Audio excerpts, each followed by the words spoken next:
بسم الله الرحمن الرحيم إن الحمد لله نحمده ونستعينه ونستغفره ونعوذ بالله من شرور أنفسنا ومن سيئات أعمالنا من يهده الله فلا مضل له ومن يضلل فلا هادي له وأشهد أن لا إله إلا الله وحده لا شريك له وأشهد أن محمدا عبده ورسوله صلى الله عليه وعلى آله وأصحابه والتابعين ومن تبعهم بإحسان إلى يوم الدين أما بعد. Dan semoga Allah memelihara kita daripada keburukan diri kita dan kejahatan amalan-amalan kita, dan menjadikan kita hamba-hamba yang apabila mendapat nikmat bersyukur, apabila ditimpa musibah bersabar, dan apabila berdosa beristighfar. Kita teruskan bacaan kitab Riyadhus Shalihin, Taman Orang-orang Salih, karangan Al-Imam Al-Hafiz An-Nawawi rahimallahu ta'ala. Kita telah sampai kepada hadis ke-166, muka surat 839 daripada kitab terjemahan. Kata pengarang kitab rahimahullah, an Anas radhiyallahu an anna fatan min aslam qala ya Rasulullah inni uridul ghazwa wa laysa ma'i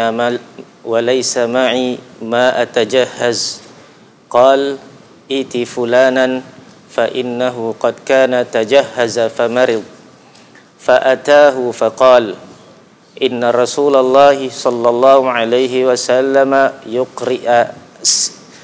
يقرئك السلام ويقول أعطني الذي تجهزت به فقال يا فلانة أعطيه الذي تجهزت به ولا تحبسي منه شيئا فوالله لا تحبسين منه شيئا فيبارك لك فيه رواه Muslim. Yang mana terjemahannya dari Anas radhiyallahu an, bahwa seorang pemuda dari suku Aslam berkata, wahai Rasulullah, sesungguhnya saya ingin ikut berperang tetapi tidak mempunyai bekal. Beliau bersabda, datanglah kepada si fulan, kerana dia sudah mempersiapkan tetapi dia sakit. Kemudian pemuda itu datang ke tempat si fulan dan berkata, Rasulullah sallallahu alaihi wasallam mengucapkan salam untukmu. Kemudian dia melanjutkan perkataannya, berikanlah perbekalan perangmu untukku. Kemudian si fulan tadi berkata, wahai istriku, berikanlah perbekalan yang telah aku siapkan, dan jangan kamu simpan sedikit pun. Demi Allah, jangan kamu simpan sedikit pun bekal yang telah kupersiapkan, kerana hal itu pasti akan membawa berkah bagi dirimu. Diriwayatkan Muslim. Jadi ini adalah hadis selanjutnya daripada bab mengajak kepada kebenaran atau kesesatan, iaitu hadis Anas ibn Malik radhiyallahu an, bahawa seorang pemuda daripada Aslam, anna fatan min Aslam, dan pemuda ini ada beberapa pendapat tentang umurnya, tapi kalau kita ambil mudah, dia tak sampai orang tua dan tak adalah sampai umur budak-budak. Dalam Al-Quran juga telah menerangkan bahawa Ashabul Kahfi semuanya fityatun, yakni fatan, maknanya pemuda-pemuda belaka. Dan bahawa Nabi Musa alaihissalam apabila mencari Khadir alaihissalam, beliau ditemani oleh seorang fatan, ya. Jadi ada seorang pemuda daripada Aslam, dan Aslam ini adalah salah satu daripada kaum yang masyhur. Aslam ini nisbah kepada datuk mereka, yakni datuk kabilah ini. Dan beliau ni telah datang jumpa Rasulullah sallallahu alaihi wasallam, dan beliau berkata, ya Rasulullah. Dan inilah panggilan hormat kepada Rasulullah sallallahu alaihi wasallam. Tak ada lagi hormat daripada ini lah, ikut kan sebenarnya. Tak payahlah kita nak puji lebih-lebih. Dan jangan pula kita sampai panggil nama Nabi sallallahu alaihi wasallam saja sebagaimana kita panggil kawan-kawan kita. Jadi jelas bahawa pemuda ini mempunyai adab dengan Rasulullah sallallahu alaihi wasallam. Inni uridul ghazwah, sesungguhnya aku menginginkan berperang, yakni aku ingin turut serta dalam peperangan.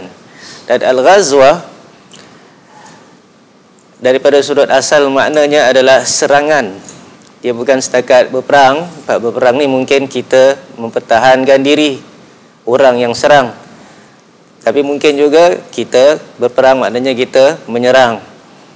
Kalau al-ghazu maknanya lebih khusus, iaitu ia adalah satu peperangan yang mana kita yang mulakan penyerangan. Kita pergi ke tempat musuh dan kita menyerangnya. Itu namanya al-ghazu. Aku ingin peperangan, tetapi tidak ada bersamaku apa yang aku boleh siapkan untuk bekalan. Ma atajahazu. Jadi atajahaz, yakni bekalan-bekalan perang. Dan ini ada beberapa perkara. Sama ada bekalan makanan, dan manusia nak berperang pun dia kena makan dan kena minum. Tak cukup bekalan untuk makan dan minum selama dalam peperangan. Selama sebelum peperangan pun, daripada perjalanan nak pergi tempat peperangan, ketika berperang, kemudian nak balik semula. Jadi itu semua dia tak ada. Tapi niat dia nak pergi berperang, tenaga dia ada. Dan juga kalau dia ada ahli keluarga, satu lagi jenis bekalan adalah nafkah yang wajib bagi ahli keluarganya selama dia berperang. Ini juga dia tidak ada. Dan satu lagi bekalan peperangan, kalau dia ada makan, ahli keluarganya pun ada cukup makan, tetapi dia sendiri tak ada kenderaan. Macam mana dia nak ikut serta berperang? Tak disuruhnya jalan kaki. Belum sampai aja kita perang dengan apa? Dengan panas terik. Nah, jadi kenderaan juga, rahlah juga adalah salah satu daripada persiapan perang. Jadi tak ada apa. Zahirnya dia tidak ada apa yang nak dibawa. Entah-entah dia tak ada pun alat nak pergi berperang. Tak ada senjata pun. Jadi dia datang jumpa Rasulullah SAW mengadukan hal ini. Jadi apa kata Rasulullah SAW? I'ti fulanan. Pergilah datang jumpa si fulan. Tak disebutkan namanya, dan ini antara kalimat mubham. Sengaja tidak disebutkan nama sahabat ini. Tapi yang penting Nabi SAW tahu tentang sahabat itu, bahawa ada satu sahabat yang fa innahu qad tajahhaza famarid. Nabi tahu bahawa ada daripada sahabatnya yang telah siap-siap untuk berperang, dah cukup dah segala persiapan peperangan yang telah kita sebutkan tadi, tapi Allah takdirkan dia sakit. Pun tak disebutkan apa detail sakitnya, tapi zahirnya sakit yang tidak boleh dia pergi berperang. Bukan setakat doktor kasi MC itu banyak. Tapi sebenarnya dia boleh duduk rumah, dia boleh main macam-macam. Baik. Jadi jumpa si fulan, menunjukkan Rasulullah SAW tahu hal ihwal sahabat-sahabatnya. Jadi beliau adalah seorang pemimpin yang tahu akan keadaan orang yang dipimpin. Ini satu kelebihan. Jadi fa'atahu. Jadi apa maksud Nabi SAW datang jumpa si fulan yang sakit tapi dah siapkan perbekalan? Maknanya suruh minta perbekalan yang kamu inginkan daripada si fulan itu. Baik, jadi itu tidak disebutkan apa nak buat bila jumpa si fulan. Tapi kita faham. Nah, faqal mafa'atahu faqal. Jadi pemuda daripada Aslam ini pun datang jumpa si fulan ini dan dia tahu si fulan ni siapa, rumah dia kat mana. Lalu dia pun berkata kepada si fulan ini, inna Rasulullah sallallahu alaihi wasallam yuqri'uka salama. Sesungguhnya Rasulullah SAW telah menyampaikan kepadamu salam, menyampaikan salam kepadamu. Yuqri', asal maknanya membaca. Jadi seolah-olah dia apa ni? Dia sampaikan salam dengan bacaan Assalamualaikum, tapi kali ini daripada Rasulullah sallallahu alaihi wasallam. Ni dalil boleh kita sampaikan, kirimkan salam. Sunnah ke bukan? Sunnah, tak mengapa. Wa yaqul, dan Rasulullah SAW telah bersabda, a'tini, dan dia berkata kepada si fulan, berikanlah kepadaku apa yang telah engkau siapkan. A'tini alladhi tajahhazta bih. Jadi zahirnya Nabi suruh dia beri kepada orang ini apa yang telah engkau siapkan. Jadi dia dah siapkan bekalan, tak tahu berapa ribu lah kalau zaman kita untuk perbekalannya. Dan dia sakit, jadi tak jadi nak pergi berperang. Jadi sepatutnya dia bolehlah gunakan persiapannya, betul tak? Dia tak wajib berikan pada siapa-siapa. Nak ikutkan niat pun dia dah dapat. Jadi bila Rasulullah SAW perintahkan orang ini untuk minta kepadanya, nak ikutkan, dia tak perlu nak kasih pun. Ini duit aku, engkau pergi, nanti engkau pula yang dapat pahala. Aku tak pergi, dah lah aku tak dapat pahala, engkau yang dapat. Pakai duit aku pula tu. Patutnya macam tu kan. Jadi dia kata kepada isterinya, ya fulanah, pun tidak disebutkan namanya, sebab ini semua tidak penting. Sebab yang penting adalah kandungan dan pelajaran daripada kisah. A'tihil ladzi tajahhaztu bihi. Berikanlah kepadanya apa yang telah aku siapkan. Dan ini juga satu faedah yang kita boleh ambil, bahawa orang wanita, bahawa isteri ni antara orang yang diamanahkan untuk menjaga urusan suami di rumahnya. Termasuk bekalan perang, yang nak pergi perang selalu yang siapkan nak ikutkan pun orang rumah juga. Itu makan, inilah dia punya pakaian, itu dia punya ubat-ubatan dan sebagainya, semua disiapkan oleh isteri. Dan bahawa isteri itu sifatnya pada zaman Nabi SAW, mereka berkhidmat kepada suami dalam keadaan ma'ruf. Ma'ruf maknanya yang biasalah, tak adalah susah sangat. Jadi dia perintahkan isterinya untuk ambilkan.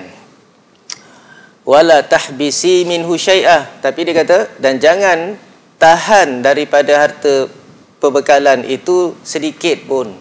Maknanya semua yang aku siapkan tu 100%, semuanya sekali kasih pada orang ini. Dan kenapa dia wasiatkan demikian? Fawallahi, kerana demi Allah, jika engkau tidak akan menahan daripadanya, la tahbisina minhu syai'an fayubaraka laki fi. Kalau engkau tak tahan sebahagian daripadanya, nanti kau akan diberkahi padanya. Kalau kau tahan sebahagian aja, kau tak dapat berkat. Tak dapat berkat daripada sedekah ini. Tapi kalau kau kasih semuanya, Allah akan memberi berkah kepadamu. Kenapa? Sebab Rasulullah SAW yang perintahkan supaya serahkan bekalan ini. Dan zahirnya Nabi SAW tak kata sebahagian, semua sekali. Jadi kalau kita taat kepada perintah Rasulullah SAW, kita buat kerana Allah, kita buat kerana taat kepada Rasulullah kerana Allah, baik, dan ikhlas, maka tentu Allah SWT akan memberkahi harta persiapan ini. Jadi walaupun kita kasih ini, kita hilang satu bahagian daripada harta kita, tapi ketahuilah Allah akan memberkahinya di dunia ataupun di akhirat. Hadis ini dikeluarkan oleh Muslim dan dikeluarkan juga oleh Imam Nawawi rahimahullah taala dalam kitab Riyadhus Shalihin ini, dalam bab ajakan kepada yang benar dan yang sesat. Mengajak kepada yang benar. Jadi apa maknanya? Bahawa dia mengajak kepada kebaikan. Aku tak dapat pergi, engkau nak pergi, ambil ini. Pergi jihad. Jadi walaupun dia tak pergi, dia mengajak kepada satu kebaikan. Dan kita dah baca beberapa hadis sebelum ini, siapa yang menunjukkan kepada satu kebaikan, maka dia mendapat pahala seperti orang yang mengikut ajakannya. Tidak dikurangi daripada pahalanya sedikit pun sampai hari kiamat. Jadi orang ini, kalau kita lihat, akan mendapat dua pahala. Pahala dia kalau tak sedekah pun dia dah dapat pahala sebenarnya. Dia dah nak pergi jihad tapi sakit, tak dapat pergi. Kemudian bila dia sedekahkan ataupun diserahkan kepada orang ini yang dapat pahala jihad lah. Dia dapat pahala jihad, tapi pahala jihad ini didapati juga oleh orang yang tak dapat pergi jihad. Dah tentu.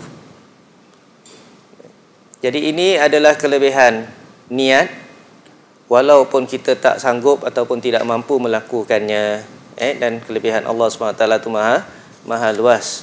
Dan ini antara dalil bahawa terdapatnya perlumbaan untuk mencari ataupun perlumbaan untuk beramal soleh, perlumbaan antara para sahabat untuk mencari kebaikan. Jadi di sini tidak ada hasad dengki di dalam bab-bab kebaikan. Kita lihat apa di dalam syarah surat 840. Dalam hadis ini juga terdapat dalil bahawa jika seseorang ingin beramal soleh lalu tidak boleh melaksanakannya kerana sakit, maka sebaliknya dia memberikannya, maka sebaiknya dia memberikannya kepada orang lain untuk melaksanakan keinginannya itu, sehingga dicatat baginya suatu pahala penuh. Jika manusia sakit dan dia ingin beramal dan telah bersiap-siap tetapi sakitnya menghalangi, maka dicatat baginya pahala penuh. Allah, yakni kalau dia tak buat pun, dia tak kasih pada orang pun, dia dapat pahala dah. Tapi lagi baik kalau apa? Dia kasih orang lain untuk laksanakan. Nah, Allah Subhanahu wa taala berfirman, "Wa may yakhruj min baitihi muhajiran ila Allah wa rasulih, thumma yudrikhul maut, faqad waqa'a ajruhu 'ala Allah." Barang siapa yang keluar dari rumahnya dengan maksud berhijrah kepada Allah dan Rasulnya, kemudian kematian menimpanya, yakni sebelum sampai ke tempat hijrah.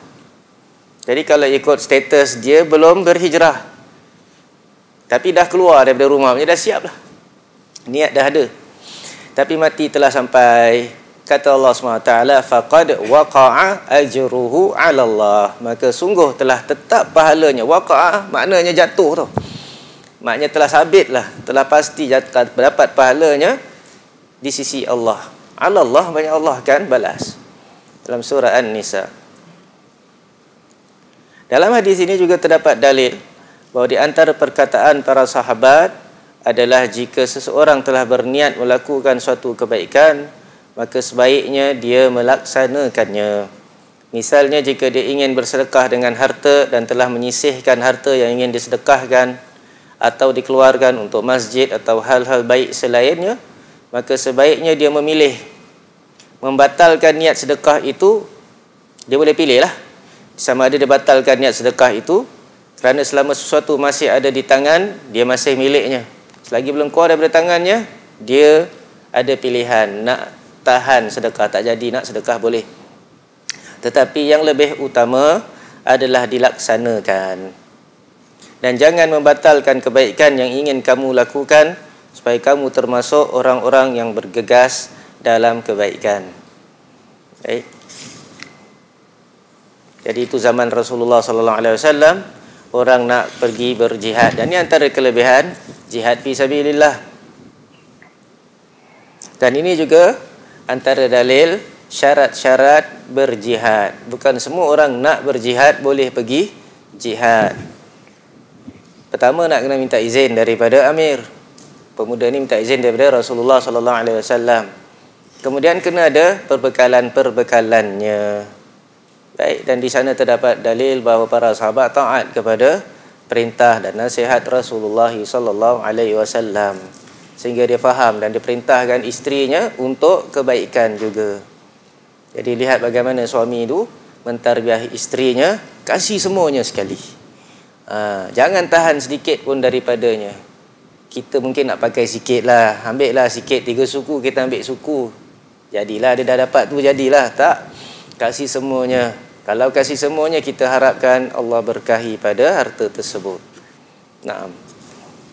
Ya, dengan itu mereka berdua dapat pahala jihad, dan pahala jihad sangat besar di sisi Allah Subhanahu wa taala.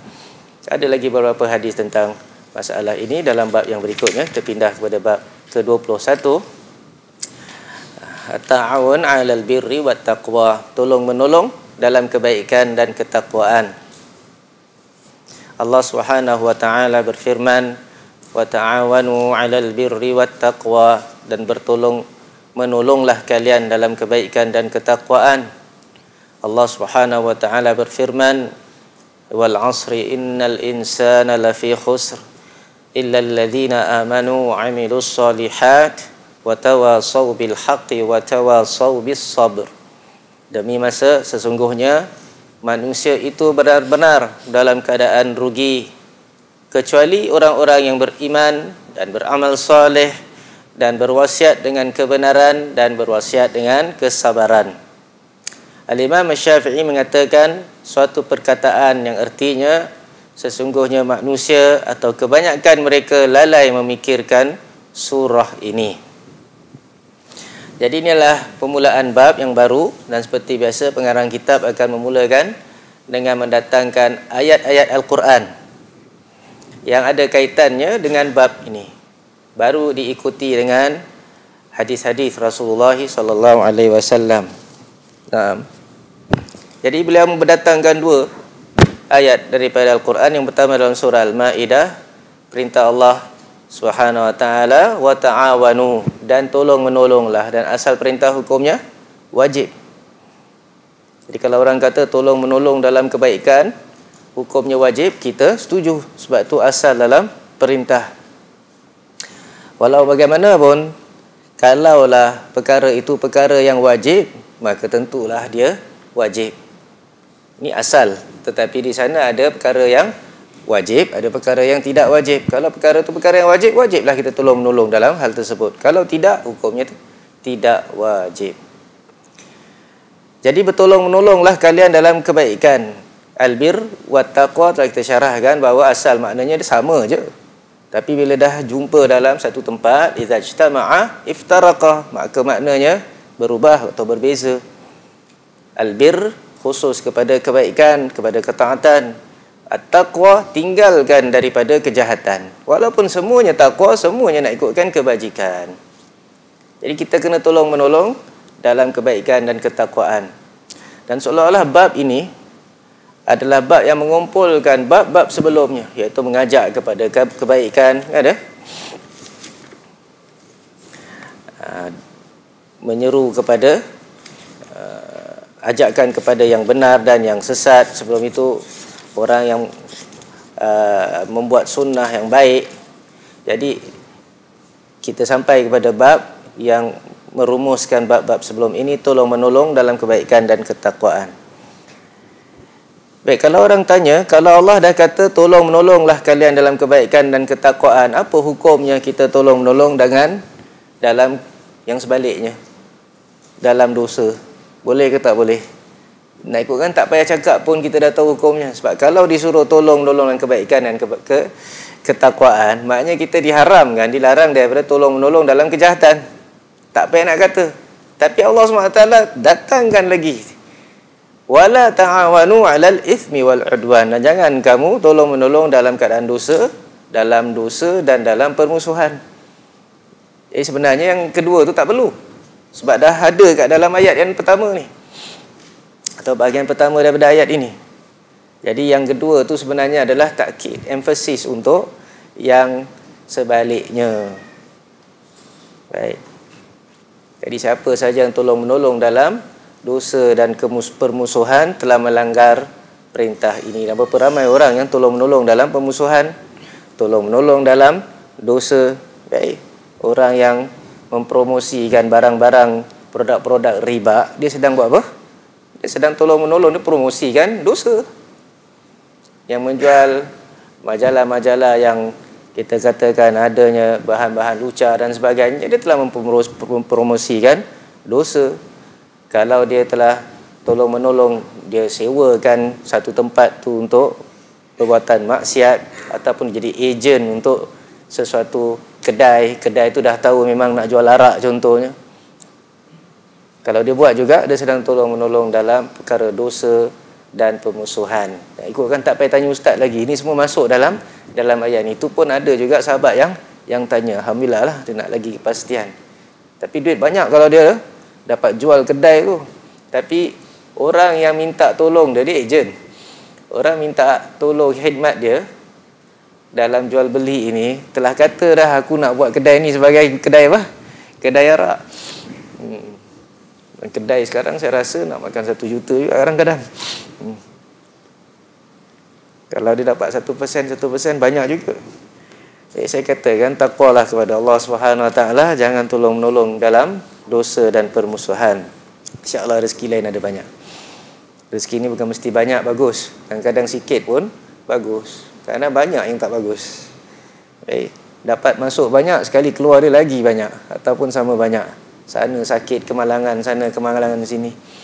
Baik, asyik kena beli obat aja, tapi duit masuk beribu-ribu. Ada orang tu sikit je dia dapat, tapi alhamdulillah diberkahi oleh Allah Subhanahu Wa Taala. Baik, kemudian beliau mendatangkan ayat dalam suratul Asr, satu surah sekali. Wal asri, demi masa, Allah bersumpah dengan masa. dan Allah SWT pencipta segala-galanya, Tuhan sekalian alam. Allah berhak untuk melakukan apa saja. Allah nak bersumpah dengan mana-mana makhluknya, boleh saja. Tapi biasanya Allah SWT bersumpah, mestilah sebagaimana kita tahu maksud sumpah untuk menguatkan perkataan selepas itu. Jadi bila Allah bersumpah itu menunjukkan kepentingan selepas itu dan kepentingan apa benda yang disumpah. Tapi bukan nak tinggikan benda tersebut sampai naik status Tuhan. Tapi kalau makhluk tak boleh bersumpah melainkan dengan Allah SWT. Baik, sebab tidak ada yang lebih besar daripada Allah Subhanahu Wa Taala. Sebab kita kalau angkat, kita sumpah dengan selain Allah, kita dah angkat dia, status dia dengan Allah Subhanahu Wa Taala. Tapi kalau Allah yang sumpah, Allah dah memang Allah, dah memang Tuhan. Baik, jadi itu adalah masalah ataupun pendapat yang benar dalam masalah sumpah-sumpah dalam Al-Quran. Wal asri, al-asr asalnya masa. Ada yang mengatakan dia maknanya adalah waktu asar, kerana kelebihannya waktu asar pun ada dalam dalil-dalil. Baik, tapi dua-duanya boleh dalam ayat ini. Innal insana lafi khusr. Jadi lepas sumpah, inna, sesungguhnya manusia itu benar-benar dalam keadaan merugi. Sebab adalah la di sini ada lam takkid. Sesungguhnya manusia itu benar-benar dalam keadaan merugi, khusr. Kenapa rugi? Rugi ni biasanya dalam keadaan apa? Bila kita ada modal sesuatu dan ada di sana risiko, sama ada untung ataupun rugi, barulah masuknya kita seorang itu boleh rugi. Kalau dia tak masuk dalam mana-mana risiko, kenapa orang kata dia rugi? Ke tidak? Orang yang tak perlukan barang yang sale, great sale ke, grand sale ke, apa yang dia rugi? Tapi kadang-kadang dibuat-buat seolah-olah orang ni rugi kalau dia tak pergi apa ni, beli barang-barang sale. Ya ke? Kalau saya tak perlukan barang tersebut, IT sale lah, Comex, Expo, apa sale baju, nanti yang dekat raya ni banyak-banyak. Pre-Ramadan sale tau sekarang, belum pre-raya sale. Kat sana dah ada pre-Ramadan bazar. Lagi cepat lagi. Nanti pre-Syakban pula. Makin lama makin cepat. Hari raya sepanjang tahun. Pada hari raya 1 hari je. Sebab tu sahabat-sahabat tak kecoh sangat nak beli macam-macam baju. 1 hari je. Semua jumpa kat musollah. Dah jumpa dah semuanya. Tak dapat jumpa lepas tu pun tak apa. Nah. Ala kulli hal. Jadi seolah-olah manusia ni dalam tijarah. Maka Allah SWT kata sebenar-benar manusia ni dalam keadaan kerugian. Innal insan. Innal insan asalnya semua manusia, masuk yang kafir, yang Islam, yang baik, yang soleh, yang jahat, lelaki, perempuan, tua, muda, semuanya. Dan asalnya semualah. Tapi kita tahu bahawa maksud di sini adalah kebanyakan manusia. Macam mana kita tahu? Sebab ada lepas itu illa, melainkan. Kalau tidak semuanya akan rugi, kata Allah Subhanahu Wa Taala. Jadi apakah perniagaan yang ingin dikiaskan di sini? Seolah-olah manusia ni dalam jual beli tiap-tiap hari. Lepas tu ada yang untung, ada yang rugi. Jelas bahawa maksud di sini adalah perniagaan untuk mencari keridaan Allah Subhanahu Wa Taala. Perniagaan untuk untung di akhirat, bukan untung di dunia. Jadi siapa yang rugi? Semua rugi, kecuali orang-orang ini. Ada 4 golongan. Yang pertama beriman. Jadi semua orang yang beriman aja tak rugi. Siapa yang tak beriman, rugilah dia. Kemudian yang beramal saleh, wa amilus salihat. Dan beramal saleh tidak akan namakan satu amalan atau amalan saleh, melainkan ia telah menepati 2 syarat. Yang pertama, hendaklah amalan itu ikhlas, tidak ada riak. Baik. Kemudian yang kedua, hendaklah amalan itu sesuai dengan sunnah Rasulullah SAW. Bukan yang dia agak-agak ini bagus, ini soleh. Nah, ataupun dia adakan kaifiat-kaifiat tertentu untuk amalan-amalannya. Baik, mentang-mentang adanya kelebihan pada malam tertentu, dia buat satu amalan khusus pada malam tersebut. Ataupun dia buat-buat macam-macam zikir untuk keadaan-keadaan tertentu, yang mana Allah SWT dan Rasulnya tidak ada mengizinkan, tidak ada membenarkan dalam hal tersebut. Nabi SAW bahkan telah melarang kita mengada-adakan sesuatu dalam agama ini. Man ahdatha fi amrina hadza ma laysa min fahuwa rad. Siapa yang mengada-adakan dalam urusan kami tak bukan urusan awak.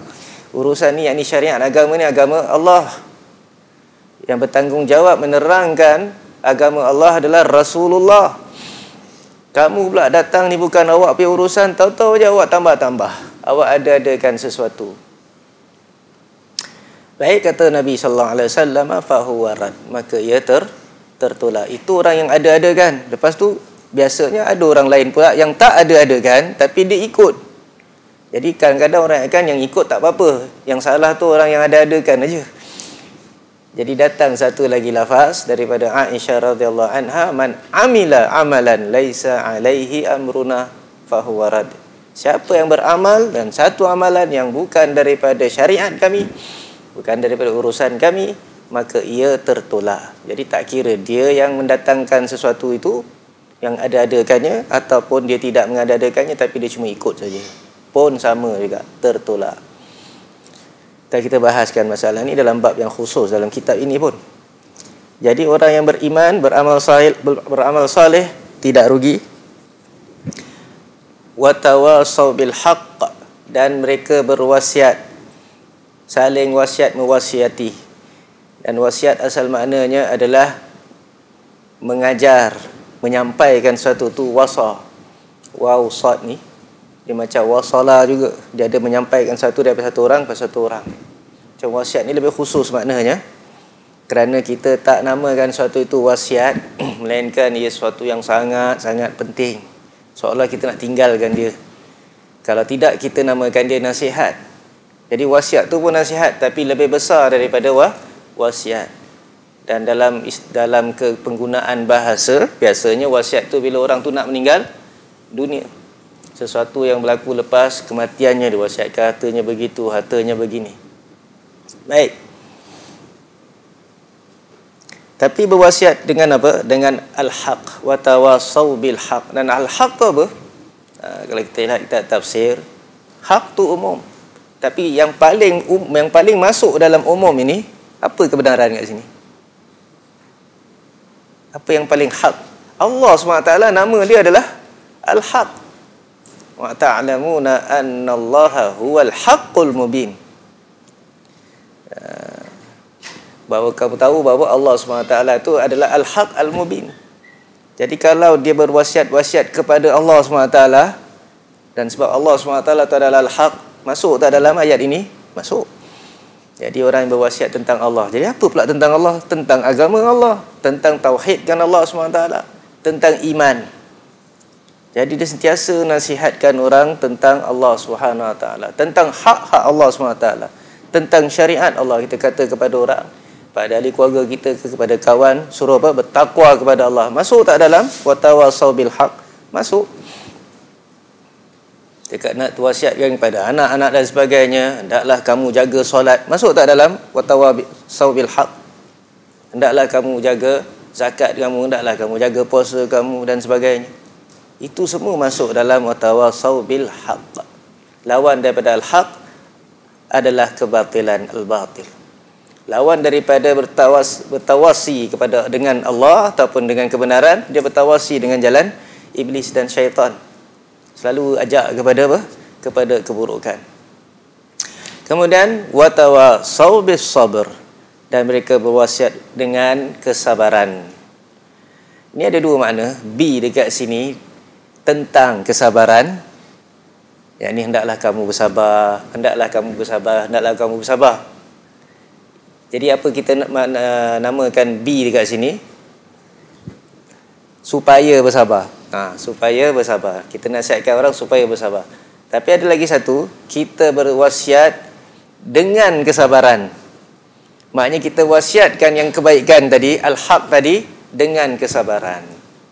Ini sifat kepada cara kita berwasiat, cara kita mengingatkan antara satu dengan yang lain.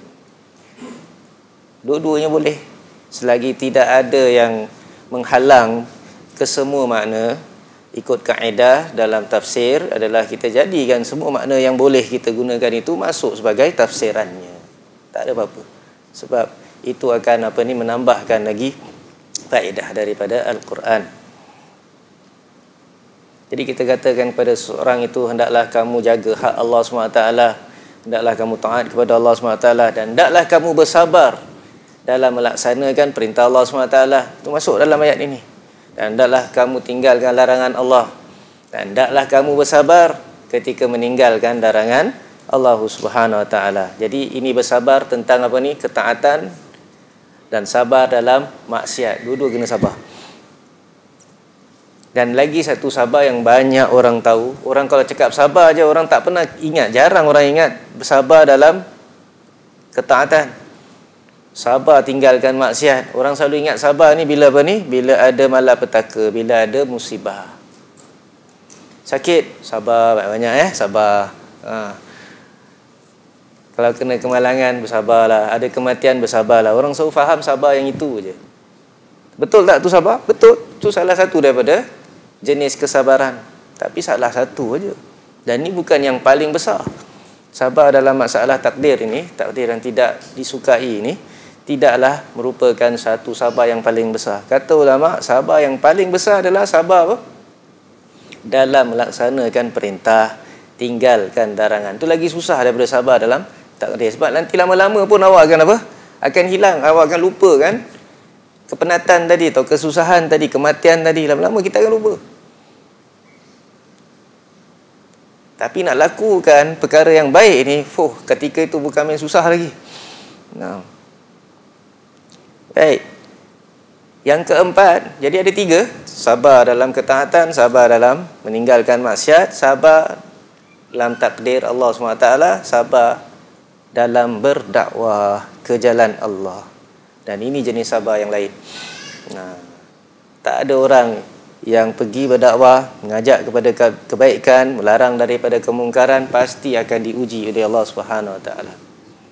Ya bunayya aqimis salata wa'mur bil ma'rufi wanha 'anil munkari wasbir 'ala ma asabak inna dzalika min azmil umur.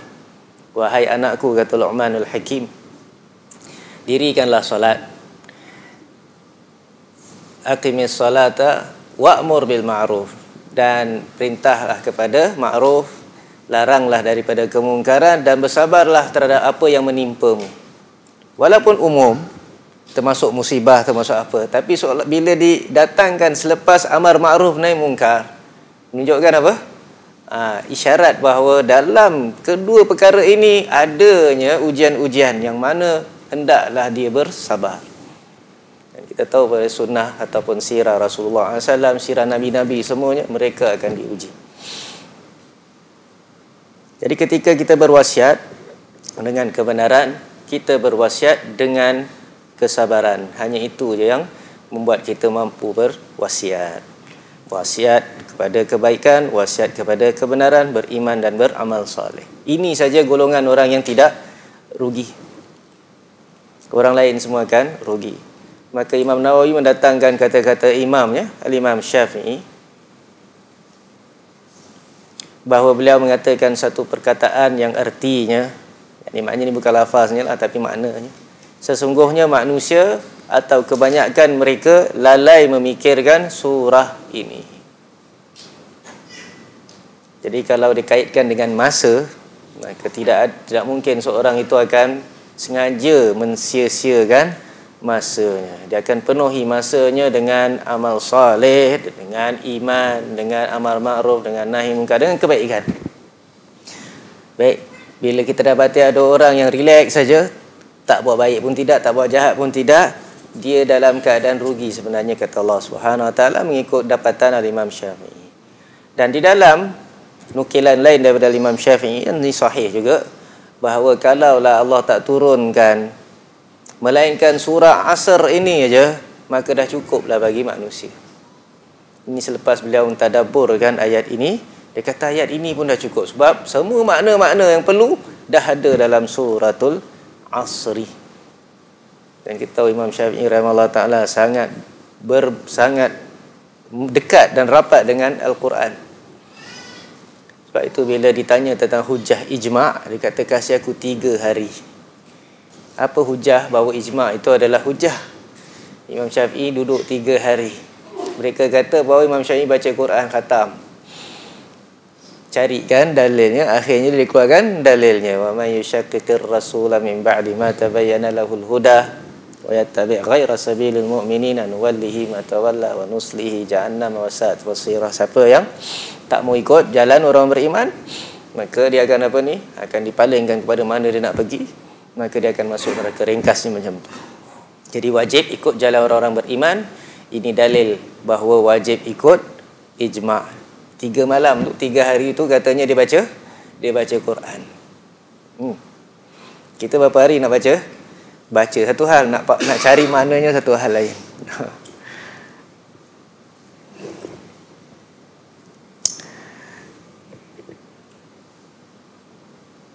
Sedikit tentang komen ataupun jadi Imam Nawawi salah seorang ulama dalam mazhab Syafi'i kan. Jadi imam dia adalah Imam Syafi'i rahimahullah ta'ala. Dan biasalah kita akan kenal, kita akan tahu ilmu, kata-kata daripada imam kita tu biasalah. Yang ni tak ada salah apa-apa pun, tak ada apa-apa pun. Tapi kadang-kadang Al-Imam Nawawi rahimahullah ta'ala datangkan kalam Al-Imam Syafi'i rahimahullah ta'ala, imamnya sendiri, tapi dia komen. Kadang-kadang dia komen tak setuju. Contohnya dalam masalah apa? Masalah doa mustajab pada malam nisfu Sya'ban. Dia kata bahawa kata imam kita bahawa doa tu mustajab malam nisfu Sya'ban. Dia memang ada ni. Dia memang ada dalam Kitabul dalam Surat Khabar pun dah tulis kan. Tapi kata Imam Nawawi tu tak sebut. Imam Nawawi kata tetapi hadis berkaitan dengan hal itu disepakati dhaif. Jadi Imam Nawawi kata apa? Hadisnya dhaif. Jadi inilah satu amanah daripada imam ini. Dia bawakan kata-kata imamnya yang tak kena dia tegur juga. Jadi nak kasih tahu pada orang lain bahawa ya betul Imam Syafi'i berpendapat macam ini. Aku pun mazhab Syafi'i. Tapi kalau ikut manhaj, ikut kaedah, dia tak ada dalil yang sahih.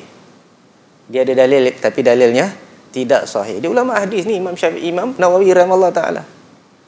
Tapi lepas tu dia bawakan satu perkara, tapi kita semua tahu bahawa kalau ada hadis dhaif ni boleh kita amalkan dalam fadail amal. Okey, itu cerita lain. Tapi yang penting hadis tu dah dia pun mengaku dia adalah hadis yang dhaif. Jadi kalau betul ni adalah hadis dhaif, nak amalkan dalam fadail amal, maka kita kena ada lagi satu step, iaitu kena rujuk apakah kedhaifan hadis ini adalah kedhaifan yang sedikit ataupun kedhaifan yang banyak dan yang teruk.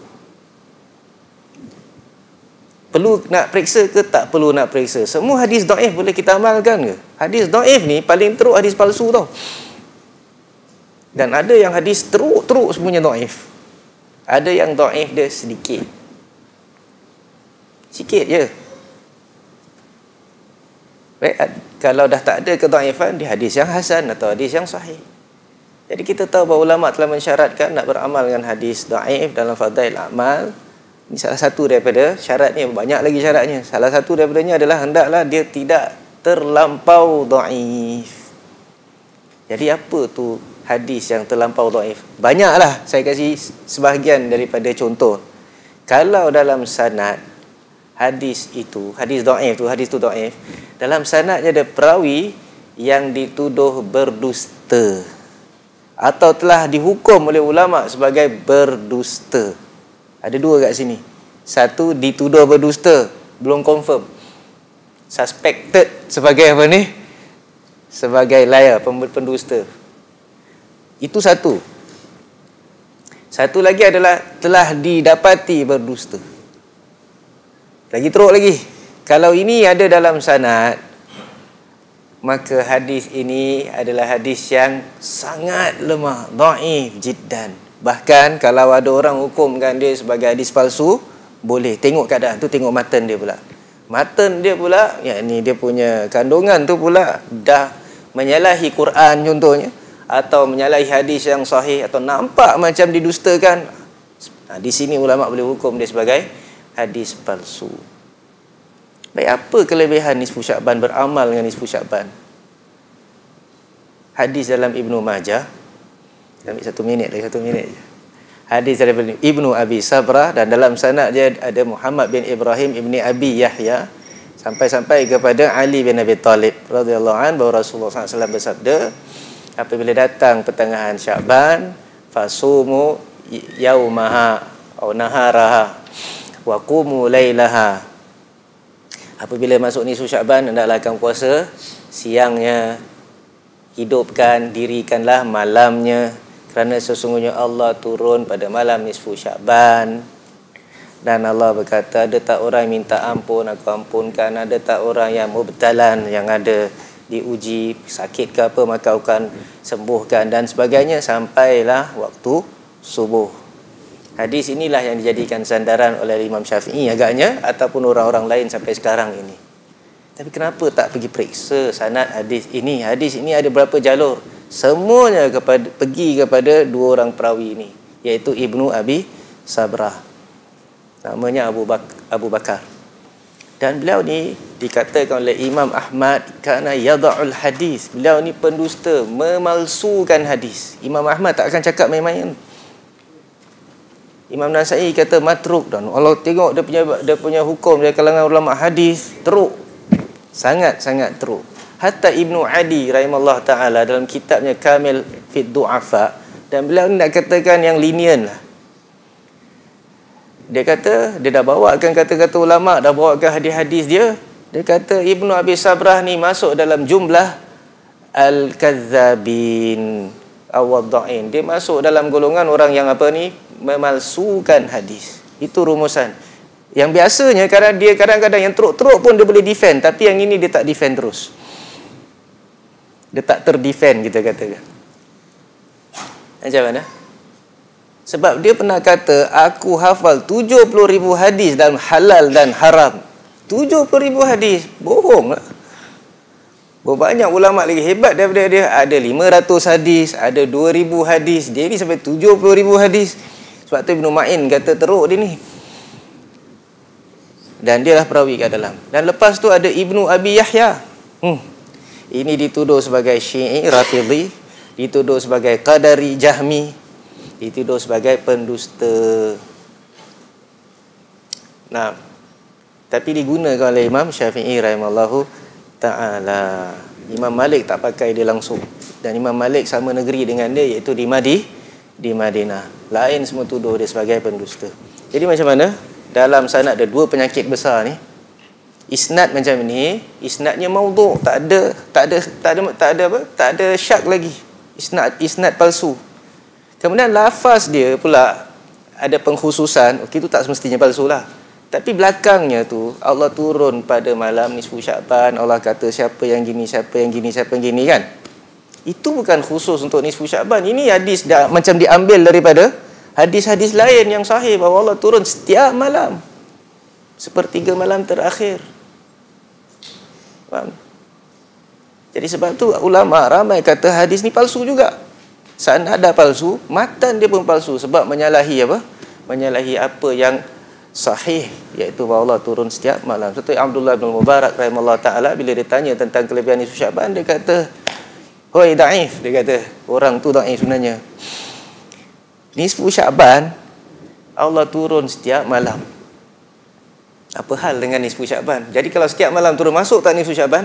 Masuk. Jadi kalau kita nak sambut nisfu Sya'ban boleh, tapi setiap malam kita mesti sambut. Kalau nak amal dengan hadis tu lah, setiap malam kita, setiap hari kita puasa, setiap malam kita doa dan bacalah apa yang kita nak baca. Ala kulli hal, itulah kita sempat menerangkan tentang bab ini. Kita berhenti di sini. Subhanakallahumma wa bihamdika asyhadu an la ilaha illa anta astaghfiruka wa atubu ilaik. Allahumma shalli ala